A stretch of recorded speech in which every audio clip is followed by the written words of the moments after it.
Asterisk asterisk a black boy broke into the morgue and poured liquid into his deceased mother's mouth. Asterisk asterisk. The air was thick with tension as the clock ticked into the dead of night. It was a time when most people were nestled in their beds, unaware of the darkness unfolding just a few miles away. But for one boy, sleep was the least of his concerns. His heart raced, his hands trembled, and his mind was consumed by one singular thought. He had to do this. The morgue, a cold, sterile place where the forgotten rest, stood ominously in the distance. The dull glow of streetlights barely illuminated the path ahead as the boy made his way toward it. He didn't look back. He couldn't afford to. Every step he took was one closer to the unthinkable. To most, the idea of entering a morgue was a nightmare, but for him, it was a mission, one born from desperation and love. His mother had been gone for days. She had left this world in a way that no one could have prepared for, and the grief that consumed him was unbearable. But there was something more, a sense of unfinished business, a feeling that she hadn't truly left, not entirely. The doctors had called it closure. They had said she was gone, her spirit departed. But to him, the silence spoke volumes. He couldn't let go. Not yet. The boy's breath came in short, shallow bursts as he approached the heavy steel doors of the morgue. He had no plan, no exact idea of how to get inside. But he didn't need one. His heart was his guide. He had seen the look in his mother's eyes before she passed, the way she had tried to speak, but the words never came. He had to make sure she wasn't alone, that she didn't leave without hearing what he had to say. And then there was the liquid. He couldn't explain it, not even to himself. It was something he had found, a strange, almost mystical substance that had been in his family for generations. It was said to have the power to bring the dead back for just a moment, to let them hear you, to let them know you're still here, still trying to reach them. It was all he had left, hope, love, and that mysterious vial of liquid. But as he pushed through the doors of the morgue, he realized something. The tension wasn't just in his chest anymore. It was in the air surrounding him. The morgue wasn't empty. There was something else here, something hidden in the shadows, watching him as he moved deeper into the sterile hallways. It felt as if the walls themselves were closing in. And yet, he couldn't turn back. He had come this far. As he approached the room where his mother lay, cold and still, a sense of dread washed over him. This wasn't just a mother-son moment anymore. This was something far more profound. He had heard the stories, the whispers about what happens when the boundary between life and death is crossed, about the dangerous games people play with the unknown. But he couldn't stop. His hand tightened around the vial as he stepped closer to the cold, lifeless body of the woman who had given him life. His fingers hovered over her lips, the same lips that had once whispered stories of love and warmth, now silent and unmoving. He poured the liquid gently, just enough for her to feel it, to know he was still here. He needed to feel her presence once more, to hear her voice, to know that even in death, she was still his mother. But then something strange happened. The air grew colder. The shadows in the room seemed to stretch, to twist into shapes that shouldn't be. A faint noise echoed from somewhere deep within the morgue, a low, almost imperceptible whisper, like the faintest breath on the back of his neck. He froze, every muscle in his body rigid. The liquid had barely touched her lips, yet something was happening. The room felt alive in a way it hadn't before. The boy's heart pounded in his chest as he stood there, waiting for a sign, anything to show that his actions hadn't been in vain. Then slowly a movement. Her fingers twitched. The boy's breath caught in his throat. He backed away, his mind spinning. He wasn't sure if he had seen what he thought he saw. Could it be? Could she be coming back? His mind raced. His emotions were a whirlwind. Hope, fear, doubt, and desperation all collided inside him. Was this what he had been waiting for, or was it something far worse? Something that could not and should not be disturbed.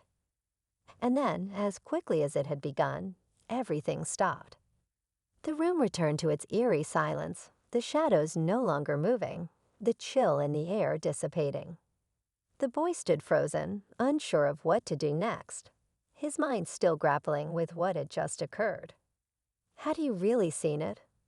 Was it just his grief playing tricks on him, or had he actually brought her back, even for a moment?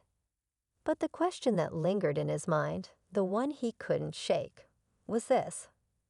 What had he truly awakened? As the motorcyclist disappeared down the street, the deafening roar of his engine slowly faded into the distance. The blind girl, still clutching her cane, stood frozen.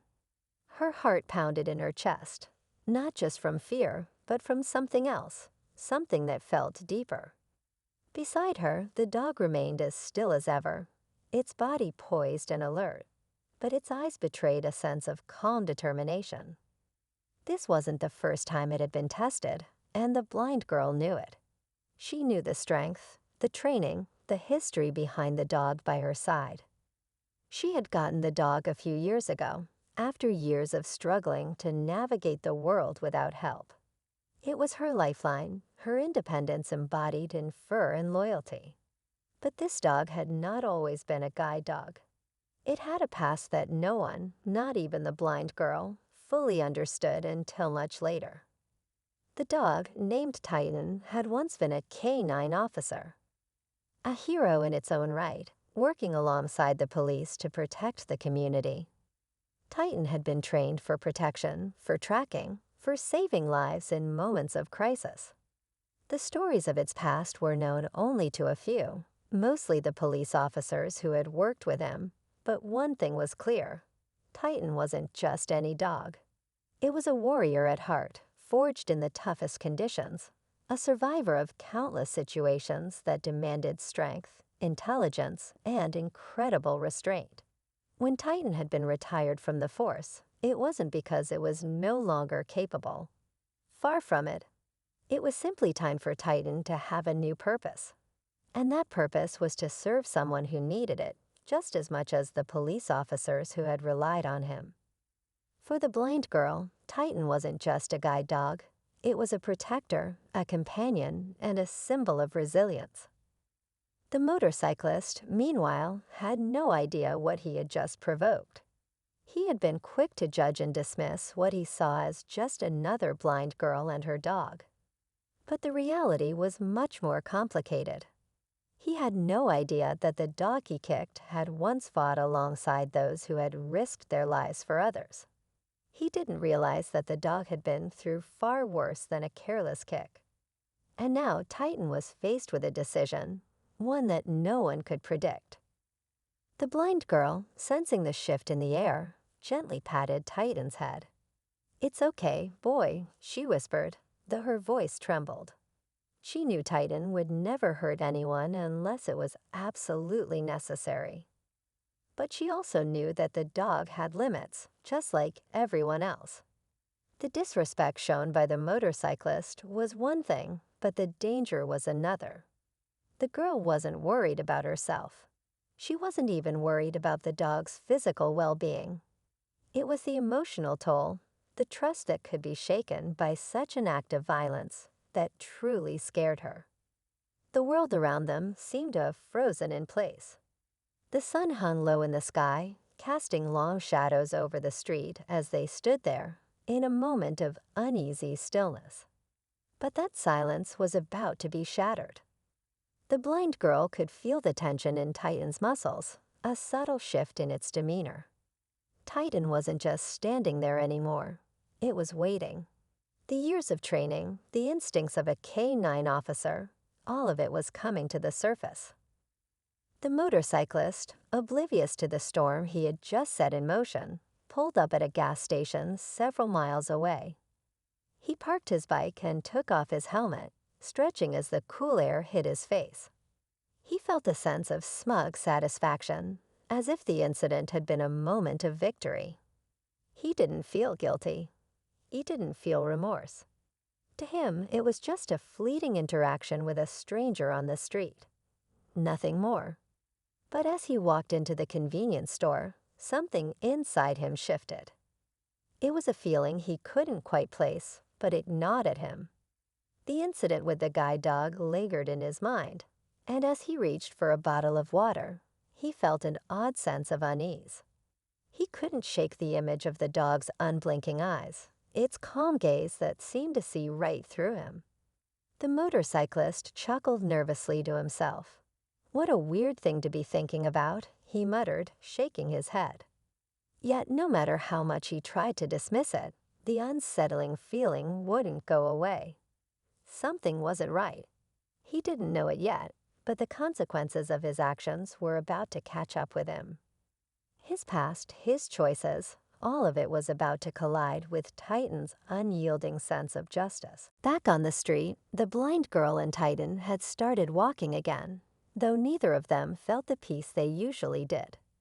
Titan's pace had slowed, its body tense, alert to any sign of danger. The girl felt the same, though she tried her best to stay calm. She knew that what had happened wasn't just about a dog being kicked. It was about something deeper.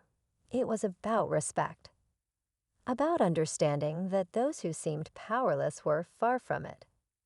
Titan had shown its power in the past, and it would show it again if it had to. The blind girl tried to focus on her steps, but her mind kept drifting back to the motorcyclist's face.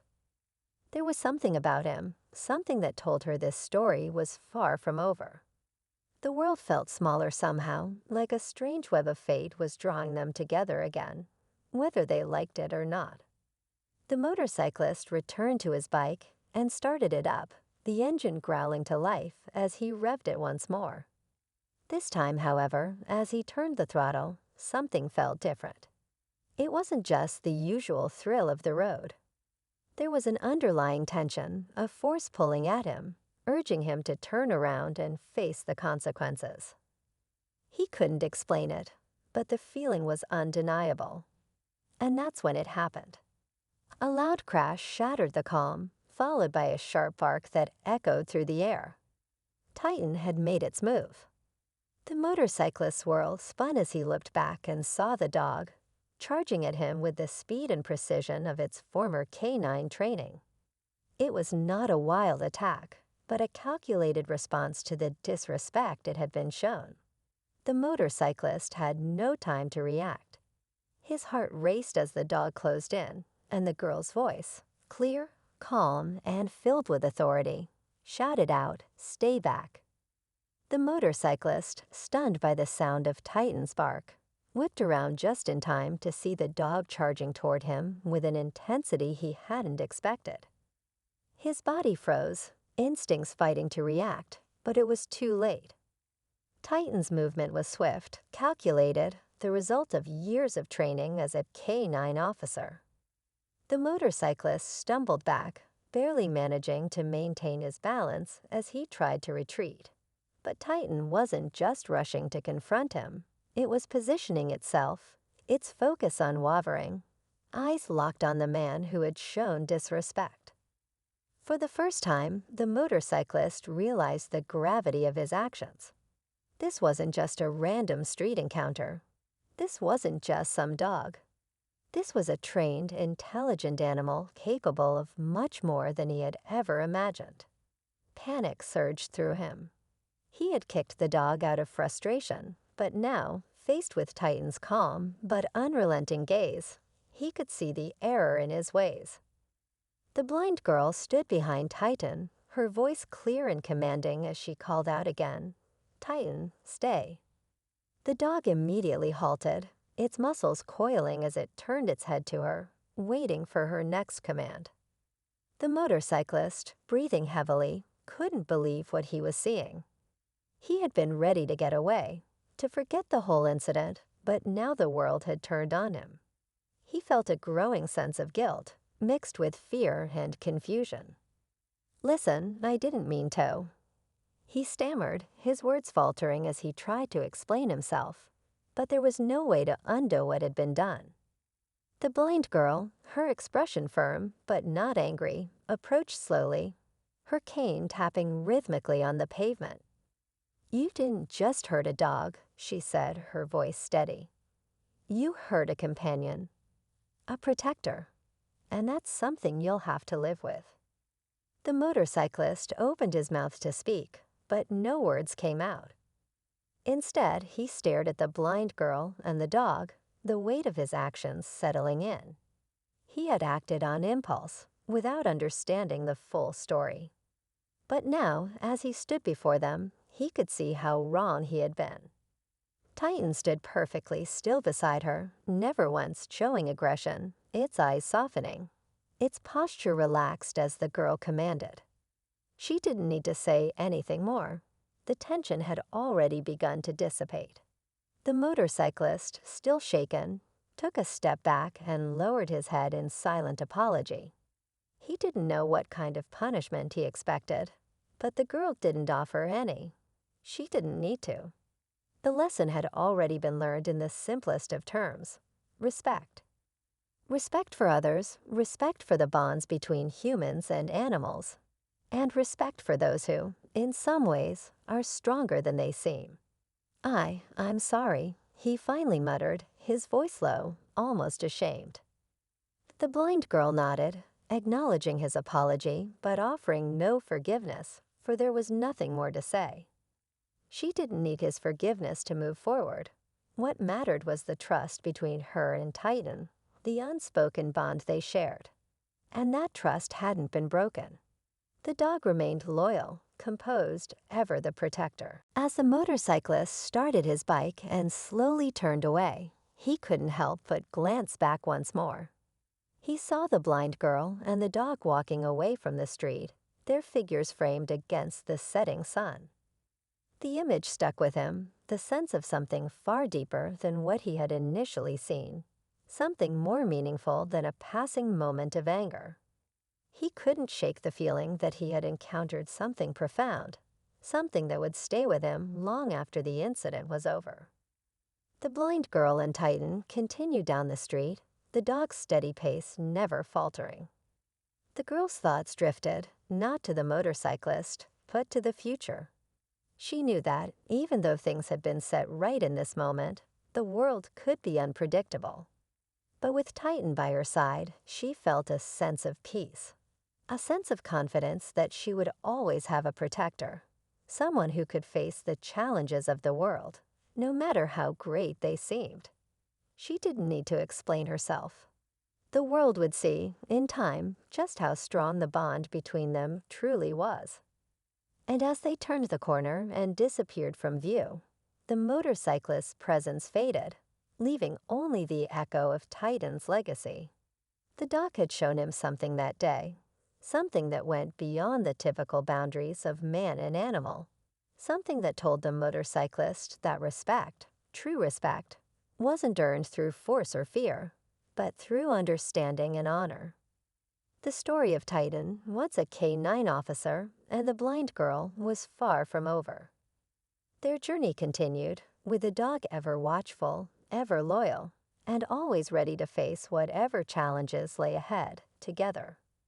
And perhaps, just perhaps, the motorcyclist would remember this encounter, long after the streets had quieted, as the moment when he learned a lesson he could never forget. Respect is not something to be given lightly, for it is earned through every action, every word, and every bond we build along the way. As the sun dipped lower, the world seemed a little bit quieter, a little bit more aware of the power of loyalty, and the quiet strength of those who stand together, against all odds.